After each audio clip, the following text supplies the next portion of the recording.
Hi friends, কেমন আছো? আশা করি তোমরা খুব ভালো আছো এবং অঙ্ক প্র্যাকটিস করছো। আজকে আমরা নতুন একটা চ্যাপ্টার ধরবো। চ্যাপ্টারটা হলো দ্বিঘাত সমীকরণ বা কোয়াড্রেটিক ইকুয়েশন। আমরা 1.2 অনুশীলনীর কিছু অঙ্ক আগে করব, কিছু সলভ করব আগে। 1.2 অনুশীলনীর 4-এর 15 নম্বর অঙ্ক দিয়ে আমরা শুরু করব। আচ্ছা, তোমরা স্ক্রিনে দেখতে পাচ্ছ এখানে ফার্স্ট অঙ্কটা লেখা আছে x plus 3 by x minus of 3 plus 6 into x minus 3 by x minus of 6 is equal to 5. আমাদের এখানে x এর ভ্যালুটা ডিটারমাইন করতে হবে। তাহলে চলো অঙ্কটা আমরা একবার হাতে কলমে করে দেখে নিই।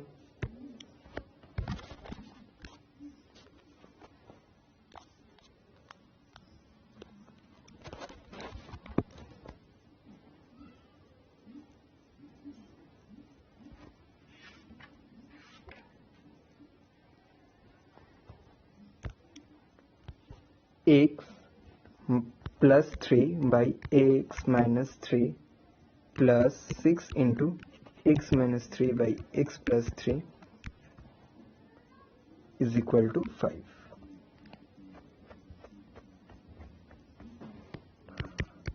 এটাকে আমরা লিখতে পারি x plus 3 তার whole square plus 6 into x minus 3 তার whole square is equal to 5 into x square minus 9.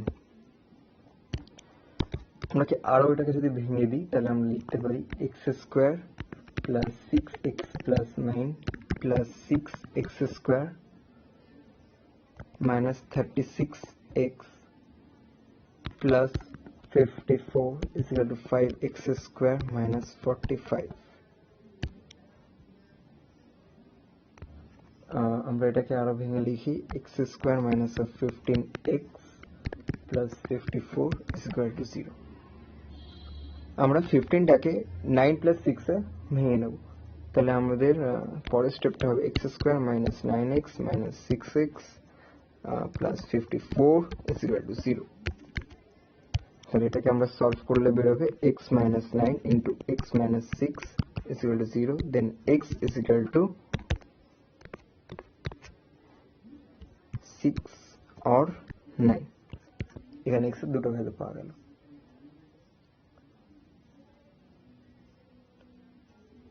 আচ্ছা, এখানে আমাদের আরেকটা কথা বলে রাখি, কোয়াড্রেটিক ইকুয়েশনে ax square plus bx plus c is equal to 0, এখানে x এর পাওয়ার বা ঘাত সেটা হচ্ছে 2, সেজন্য আমাদের x এর দুটো রুট বেরোবে। এখানে যদি লিনিয়ার ইকুয়েশন হতো বা x এর পাওয়ার 1 হতো তাহলে আমাদের একটা রুট বেরোতো, আর যদি 3 হতো তাহলে আমাদের তিনটে রুট বেরোতো। মানে x এর যে সর্বোচ্চ পাওয়ার বা ঘাত থাকবে সেই অনুযায়ী আমাদের রুট বেরোবে বা বীজ বেরোবে। ঠিক আছে, এবার আমরা পরের অঙ্কটা দেখে নিই।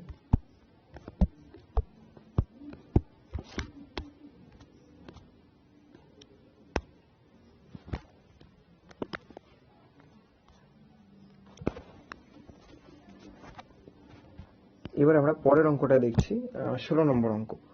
1 by a plus b plus x is equal to 1 by a plus 1 by b plus 1 by x.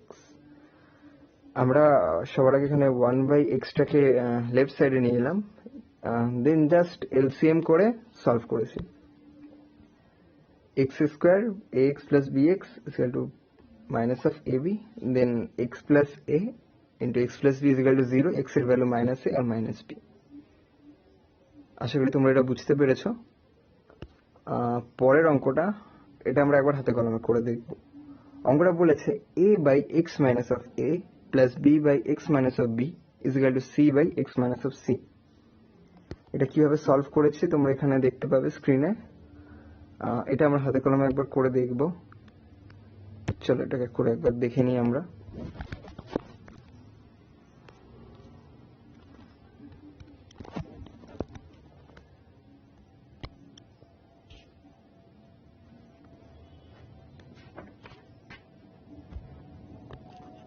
a by x minus of a plus b by x minus of b is equal to 2c by x minus of c.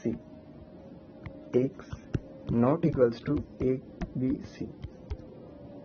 আচ্ছা, এখানে যে কন্ডিশনগুলো দেওয়া থাকে x not equals to a b c, এখানে যদি একটাও value x এর জায়গায় a বসাই তাহলে আমাদের এই কোয়ান্টিটিটা, এই পুরো কোয়ান্টিটিটা আনডিফাইন্ড হয়ে যাবে।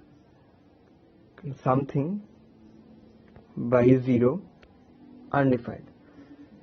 তাই আমাদের এই কন্ডিশনটা মাথায় রাখতে হবে বা সলভ করার সময় এটি একটু নজর রাখবো। চলো তাহলে অঙ্কটা আমরা সলভ করি। a by x minus of a minus of c by x minus of c is equal to c by x minus of c minus of b by x minus of b। এটাকে আমরা next স্টেপে লিখতে পারি c into x minus of b by x minus of c into x minus of b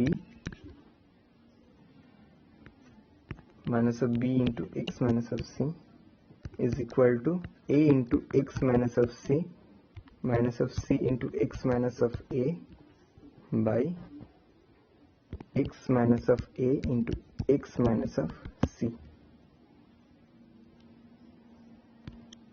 এটাকে যদি এবার আমরা আরেকটু ভাঙি তাহলে এখান থেকে আমরা লিখব x by x minus of c by a minus of c by x minus of a minus of c minus of b by x minus of b is equal to 0। আমরা যদি ফার্স্ট কন্ডিশনটা নিই x by x minus of c is equal to 0, যেহেতু x not equals to c then x is equal to 0, এটা হচ্ছে আমাদের first root. Second root a minus of c by x minus of a is equal to c minus of b by x minus of b। এটাকে আমরা একটু ভেঙে নিই তাহলে আসবে ax minus of 2cx plus bx is equal to minus of ca plus 2ab minus of cb।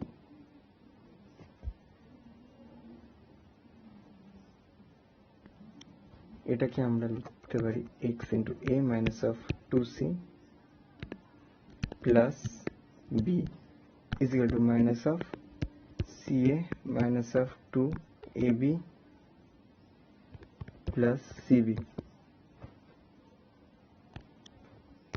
এটাকে আমরা লিখবো x is equal to 2 of ab minus of bc minus of ca and by a plus b minus of 2c।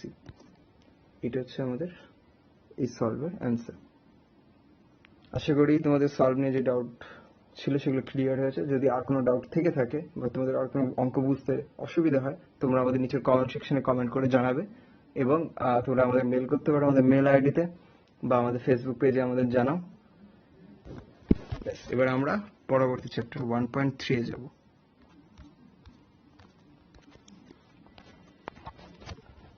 আমরা 1.3 এর দুটো অঙ্ক করব। First যে অঙ্কটা করব সেটা হচ্ছে 5 নম্বর অঙ্ক। অঙ্কটাতে বলেছে আমাদের স্কুলের চৌবাচ্চায় দুটি নল আছে, নল দুটি দিয়ে চৌবাচ্চাটি 11:09 মিনিটে পূর্ণ হয়। যদি আলাদাভাবে খোলা থাকে তবে চৌবাচ্চাটি ভর্তি করতে একটি নল অপরটির থেকে 5 মিনিট বেশি সময় নেয়। প্রত্যেকটি নল পৃথকভাবে কত সময় চৌবাচ্চাটিকে পূর্ণ করবে। অঙ্কটা এখানে আমরা সলভ করে দিয়েছি, দেখে নেবে 20 আর 25 অ্যান্সার। আমরা এটাকে হাতে কলমে করে দেখি।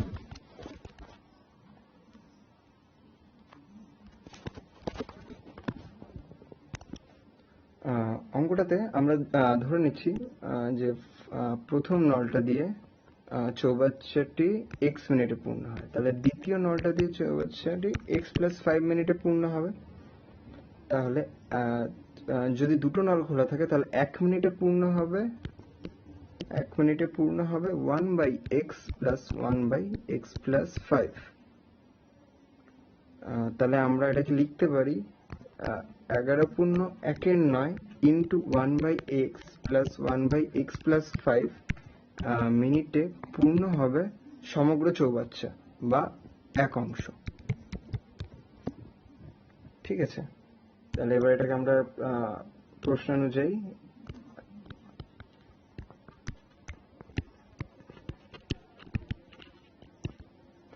লিখতে পারি 11 1/x plus 1/x plus 5 is equal to 1. 1/x plus 5 is equal to 9/100 minus of 1/x. এটাকে আমরা লিখি 9x square minus 155x minus of 500 is equal to 0. এটাকে আমরা লিখতে পারি 9x কমন নিয়ে x minus of 20 plus 25 into x minus of 20 is equal to 0. Then আমরা পাচ্ছি x is equal to 20 or minus of 25/9. তাহলে আমাদের যেহেতু এই নেগেটিভ ভ্যালুটা আমরা নিতে পারবো না, পজিটিভ ভ্যালুটা নিতে হবে। টাইম যেহেতু অলওয়েজ পজিটিভে হয়, তাহলে আমাদের অ্যান্সার বেরোচ্ছে 20। তাহলে প্রথম নলটি 20 মিনিটে বা 20 মিনিটে এবং দ্বিতীয় নলটি 25 মিনিটে পূর্ণ করবে। এবার আমরা পরের অঙ্কটা চলে যাই। পরের অঙ্কটা দেখি কি আছে।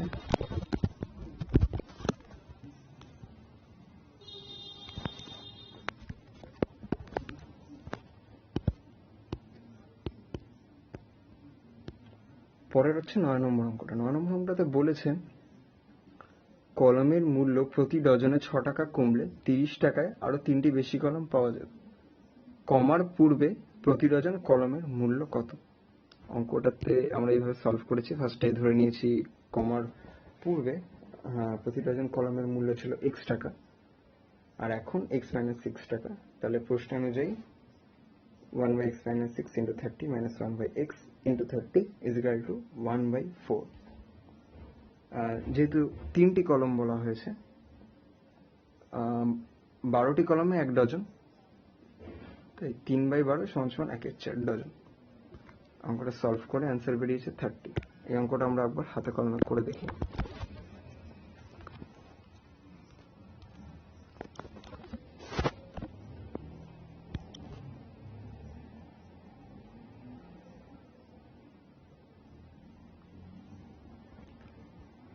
আমরা ধরে নিয়েছিলাম দাম কমার পূর্বে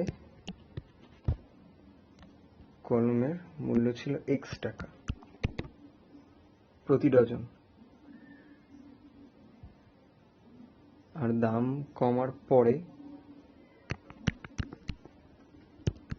x - 6 টাকা। ঠিক আছে, তাহলে আমরা এখান থেকে লিখতে পারি 1/x - 6 into 30 minus of 1/x into 30 is equal to 3/12. এটা হচ্ছে আমাদের ইকুয়েশন। তাহলে এটাকে আমরা লিখতে পারি x minus x plus 6 by x minus of 6 into x is equal to 1/120. এটাকে আরেকটু ভাঙলে লিখতে পারি x square minus 6x minus 720 is equal to 0. x square minus 30x plus 24x minus 720 is equal to 0. Next আমরা এটাকে লিখতে পারি x minus 30 into x plus 24 is equal to 0. x is equal to 30 or minus of 24. যেহেতু negative value আমরা নিতে পারবো না, কারণ টাকা বা দাম ওটা অলওয়েজ পজিটিভই থাকবে, তাহলে এখানে x এর ভ্যালু 30। তাহলে দাম কমার পূর্বে প্রতি ডজন কলমের মূল্য ছিল 30 টাকা। আশা করি এই চ্যাপ্টারটা তোমাদের বোঝার কোনো অসুবিধা নেই। যদি তোমাদের বোঝার কোনো অসুবিধা থাকে তাহলে তোমরা আমাদের নিচের কমেন্ট বক্সে কমেন্ট করে জানাও, বা আমাদের ফেসবুক পেজে তোমাদের অসুবিধার কথা জানাও। আমাদের ইমেলও করতে পারো আমাদের ইমেল আইডিতে। থ্যাংক ইউ, ভালো থেকো।